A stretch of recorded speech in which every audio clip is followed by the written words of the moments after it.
ડુગરડા group ગ્રામ પંચાયતના સરપંચ વસંતી રાજે ચૌધરીના ગીરા ગામે નાણાંના કામોમાં ભ્રષ્ટાચાર સાબિત થયો। ડાંગ જિલ્લાના વઘઈ તાલુકાના ડુગરડા ગ્રુપ ગ્રામ પંચાયત હેઠળ આવેલા ગીરા ગામમાં નાળા બાંધકામના કામોમાં ગંભીર ભ્રષ્ટાચાર સામે આવ્યો હોવાનું સ્થાનિક લોકોમાં ચર્ચાનો વિષય બન્યો છે।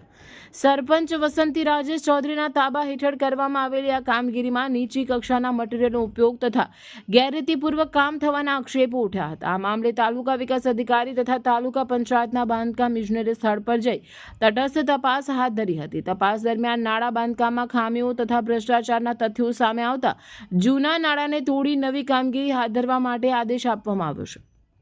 હાલમાં નવા નાળાના મટીરીયલ સ્થળ પર પહોંચાડવામાં આવ્યા હોવા છતાં હજુ સુધી કામગીરી શરૂ કરવામાં આવી નથી, જેના કારણે ગામ લોકોમાં અસંતોષ જોવા મળી રહ્યો છે।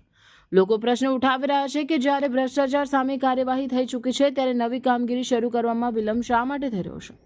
સ્થાનિક રહેવાસીઓ તંત્રને તાત્કાલિક કામગીરી શરૂ કરી ગુણવત્તાસભર નાળા બાંધકામ પૂર્ણ કરવાની માંગ કરી છે, જેથી આવનાર વરસાદી મોસમ પહેલા ગામમાં પાણીની સમસ્યા તથા નુકસાનથી બચી શકાય।